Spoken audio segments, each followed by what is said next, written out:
Hey, welcome to another episode of Cutter One. I am your host, Jay, just Jay, your resident troublemaker and your resident culture warrior. I hope you are all doing well, you beautiful badasses. All right, so if you watched the previous video to this one, you know that some folks out there are making the argument that there's reasons why Tolkien fans should support the Rings of Power, irregardless of whether or not they like the show. Okay, and one of the main arguments that been brought up by them is the fact that, well, it'll bring in new fans, right? It'll improve book sales and it'll bring in new fans. And in my previous video, I sort of went through the whole thing as far as like the book sales go and how really that doesn't benefit anybody other than Amazon. But one of the points that I made was that by Rings of Power bringing in new fans, it's sort of pulling a bait and switch, right? It's portraying Tolkien in a way that's not accurate to what he actually wrote, to his stories and stuff like that. It's sort of portraying Tolkien in a modernized, context. And not that there's anything inherently wrong with a modernized context, but Tolkien stuff wasn't written in a modern setting. Okay, Tolkien stuff was written decades ago, right? So. And some would even argue that the original ideas, the seeds that eventually became The Hobbit and Lord of the Rings and Silmarillion and all that are about a century old at this point, more than a century old at this point. So their argument is that the Rings of Power show will bring in new fans to Tolkien's work. My counter to that argument was book sales don't mean anything unless you're the one selling the book and you're getting some of the profits. And two, that just because it would spark an interest in Tolkien, it doesn't mean that those people that it sparked an interest in are going to actually appreciate Tolkien's work or even like it when they realize how different it is from the show. And so you'll get a lot of potential fans coming to it thinking it's sort of that the show is an accurate depiction of Tolkien's work when in actuality it's not. And so you'll get a lot of what you see here. This article just came out about 3 days ago, I think on the 24th. And it says, Lord of the Rings, ways the trilogy has aged badly. There are some problematic, old-fashioned elements to these much-loved classics. And this is exactly the issue that I was talking about, was that the Rings of Power will sort of shine a spotlight on Tolkien and how Tolkien doesn't conform to today's standards of how we view the world and how we view things. So let's take a look at this article, and we'll see if it actually makes the point that I was trying to make here. There were many interesting criticisms that arose throughout the Rings of Power series, especially from fans of Tolkien's original works, who argued that the Amazon show didn't accurately represent Tolkien's writing, lore, or characters. But many other fans who enjoyed the modern rendition of Middle-earth argued that it actually highlighted some of the shortcomings of Tolkien's books, some of the more problematic elements that have aged poorly, but in their written form and in the Peter Jackson movie adaptations. Although the Lord of the Rings books and films are a much-loved and still highly regarded trilogy for many wonderful reasons, including the camaraderie between the Fellowship, the power of nature over war, and the love of Frodo and Sam, which conquers all and allows them to destroy the One Ring, there are undeniable elements of Tolkien stories that don't hold up in modern day. Okay? It's important to note that The Hobbit was published in 1937 and the Lord of the Rings books were published in 1954 and 55 respectively.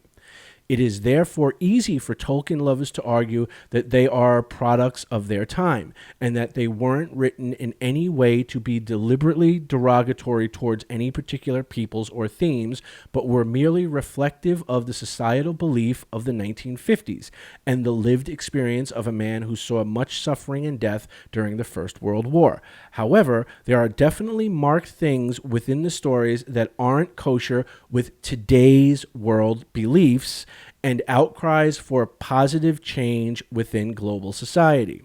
The first and probably most hotly debated topic is that of representation. So right off the bat, that you see what they're saying. What they're saying is, yes, we understand that it was written in a time where societal norms were different. Okay, and that's the key thing there. They acknowledge that there's reflective of the beliefs of the 1950s, okay, when societal norms were different. But then they follow it up with, however, there are definitely marked things within the stories that aren't kosher with today's world beliefs. Okay, and in there lies the crux, because they're not saying that Tolkien is, at least from what I'm taking from this first paragraph so far, is they're not implying that he's inherently bad, inherently racist, inherently derogatory. But what they're saying is that that may have been the norm back then, but it's not the norm now. So that's why it's problematic now. And this is, again, where we get that the argument I made against cheering for the success for Rings of Power is because the Rings of Power presents Tolkien with today's sensibilities. But Tolkien's works aren't representative of that because they weren't written today. They were written 50, 60, 70 years ago. Okay? So anyway, let's continue with the story. The main characters of Tolkien's books and subsequently the movie adaptations made by Jackson in the early 2000s are almost entirely white and not inclusive of the wide variety of races, abilities, sexualities, and genders that should be celebrated in our modern 21st century.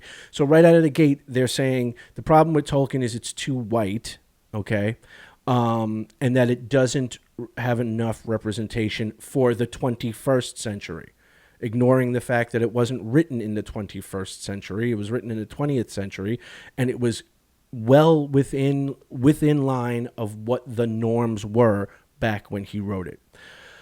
Although there are several different races of Middle-earth, like elves, dwarves, hobbits, etc., they are largely presented within the stories as a homogeneous, white-skinned majority, especially when it comes to the heroes of each of his works.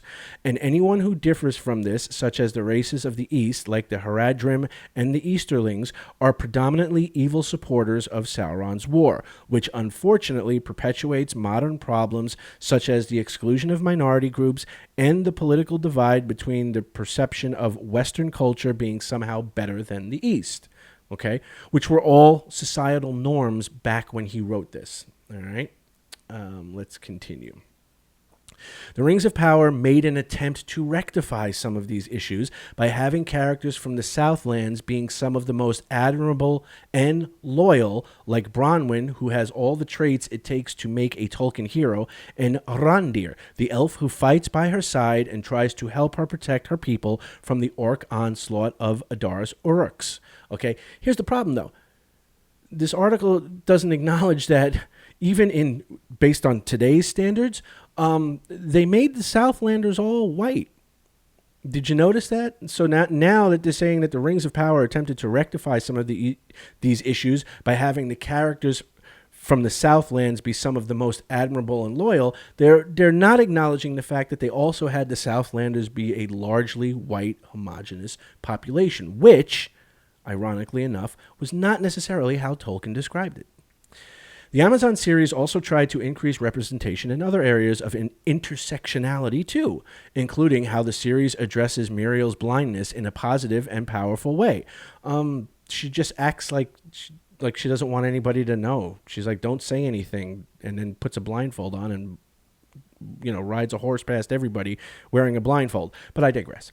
However, it is also really important within these modern depictions of any old works to avoid tokenism representation and move towards authentic, genuine inclusion. This is also widely addressed within Tolkien criticisms when it comes to his portrayal and representation of women throughout the stories and subsequent film adaptations. Both Éowyn and Arwen had epic battle scenes cut from the movies, and the portrayals of Galadriel's powers often felt overdone and unrealistic, whereas the Rings of Power series centered around its strong female rulers and leaders. All right. For starters, Arwen in the books, if for those of you who have read the books, you know this. Arwen does not have any battle scenes. Any epic battle scene that may have been cut from the movies by Peter Jackson was wholly his doing. In the books, Arwen is barely present. I believe in the Lord of the Rings trilogy, she shows up, I think, 3 times, none of which is fighting, and I think one of them she's actually just bringing out a tray of wine to Elrond while he's talking to people.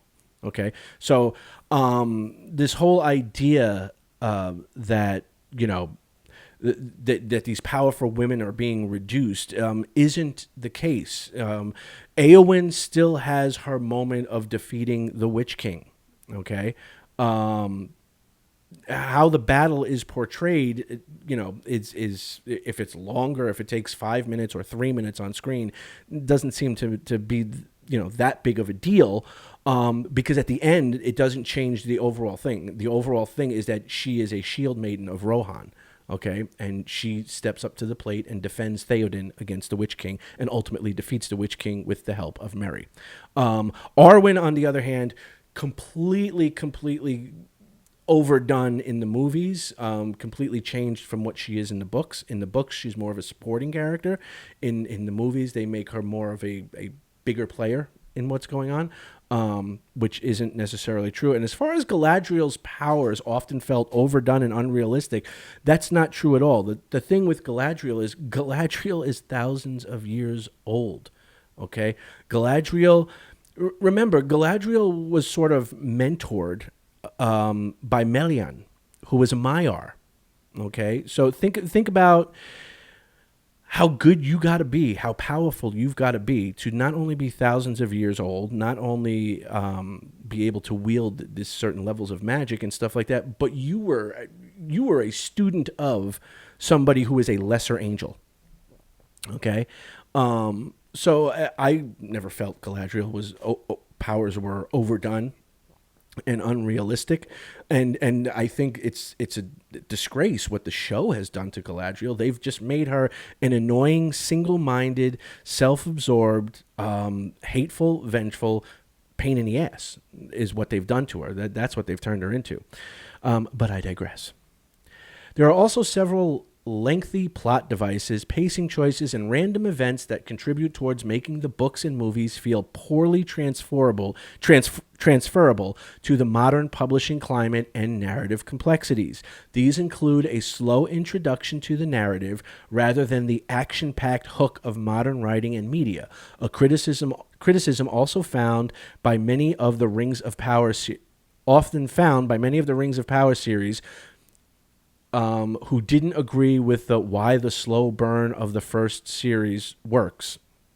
Okay, these include a slow introduction to the narrative rather than the action-packed hook of modern writing and media. A criticism also found by many of the Rings of Power series, who didn't agree with why the slow burn of the first series works. Okay, didn't agree with why the slow burn of the first series works. Then there is the use of seemingly random characters who show up and make grand contributions as if they will be crucial to the story, and then are never seen again, like Tom Bombadil and Goldberry, for example. This creates the perception of performative characters that have no real function other than to demonstrate something cool about the lore or the composition of the world. Okay, yes, but again, the style of writing that Tolkien has is not the style of writing today. Like they point out in the paragraph previous to this, today's audiences want boom, boom, boom. You want action. You want move, on to the next thing. Okay, that's not how Tolkien wrote his books. That's not how any good author writes his books. They give you the detail. It has to be a slow burn. You have to earn that climactic end to the story. Tom Bombadil and Goldberry, yes, I've often wondered what their overall function was other than to create this sort of very weird psychedelic sort of portion of the book. But okay, yeah, I guess.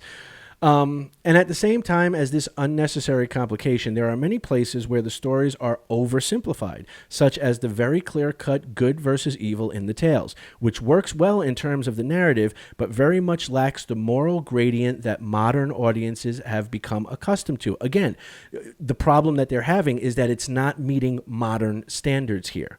Okay, especially when it comes to successful villains. Another area that Rings of Power has tried to improve upon by giving Sauron more of a backstory that makes viewers question if he is inherently evil, or if he could have been turned towards a better path if Galadriel had joined Halbrand to rule Middle-earth. And again, that's the problem. Right there, that's the problem. Okay, giving Sauron more of a backstory. We know Tolkien gave Sauron a backstory. We know what his backstory is. And yes, he is, I wouldn't say inherently evil, but he turns to evil very early on and he never looks back. Okay, he never looks back. He doesn't repent. Even when he surrenders to the Numenorians, he's not doing it out of, okay, you guys, I fucked up, I'm sorry. He's doing it as like, I can have them bring me in close and I can like rot them from the core, from the inside. So, this whole idea of like, oh, well, we've got to have these complicated heroes villains who aren't really villains. They're just misunderstood. And if one thing had been different, they would have been, a redeemable person.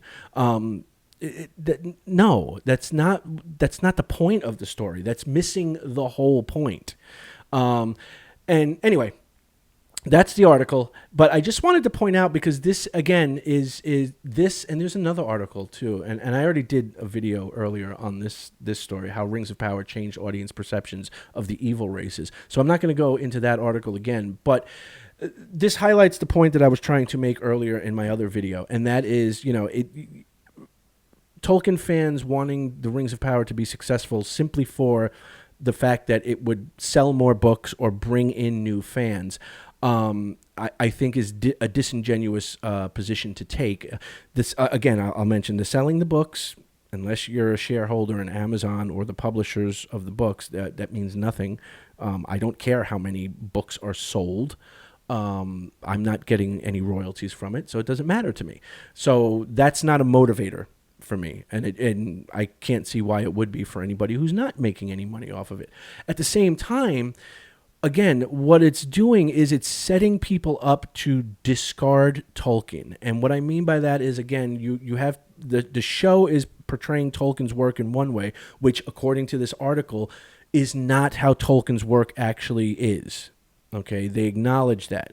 And Tolkien's work is very problematic to people with modern sensibilities, okay? Millennials, Gen Zers, you know what I mean, who have these very quick attention spans, very fast attention spans, aren't looking for the slow burn payoff, okay, want, villains that aren't wholly evil, but, sort of have this backstory where they could be redeemable, but maybe not. Tolkien's not dealing in any of that. He's dealing in your classic tropes of good and evil. That's what he's dealing in.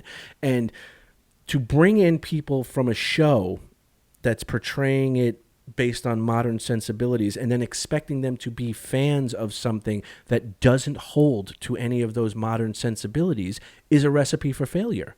Okay, you're literally left with one of two choices. Either fans will abandon Tolkien, or newer fans brought in by the Rings of Power will realize that it's not what the Rings of Power is and will abandon Tolkien, okay? Or you will be forced to constantly be updating versions or adaptations of Tolkien to bring it more in line with modern sensibilities. And I think that's just as bad as people abandoning Tolkien. Tolkien should be depicted the way it's written. And what I mean by that is all the sensibilities that are involved in that. Concepts of good and evil and death and immortality and love and camaraderie and friendship and all of that stuff.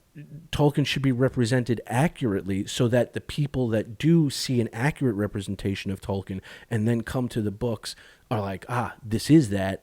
This is what I'm into. I'm going to be a fan of this work, as opposed to what we have now, which is you have a show which is playing very fast and loose with Tolkien's lore and locations and characters and story arcs, and it's nothing like what the books are. And so you have people whose first experience is being exposed by this show, and then they're turning to the books and realizing that the books don't do the same, and the books are not up to modern sensibilities. And now you're starting to see articles where Tolkien is problematic and his stuff hasn't aged well, and the show it's doing its best to quote unquote fix Tolkien.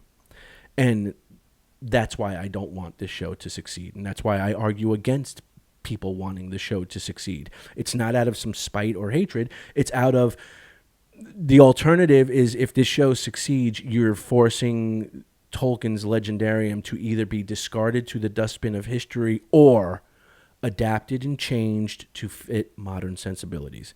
And I don't think either one of those is where Tolkien fans want Tolkien to go. But you let me know what you think down in the comment section below. If you like the video, give it a like. If you haven't already, I would hope you might consider subscribing. I think that would be freaking cool. If you have subscribed, thank you for returning for another video to listen to me rant and rave about stuff. And yeah, let me know what you think in the comments, comment section below. Do you think it's sort of pulling a bait and switch for the show to be so diametrically opposed in its overall sensibilities from Tolkien's written work, and that it's sort of going to set people up for failure to either be disappointed with the written work, the original works of Tolkien, or not? Let me know what you think in the comment section below. I look forward to hearing from you. Until then, be good, be safe, be awesome, and I will see you guys on the next one. Peace.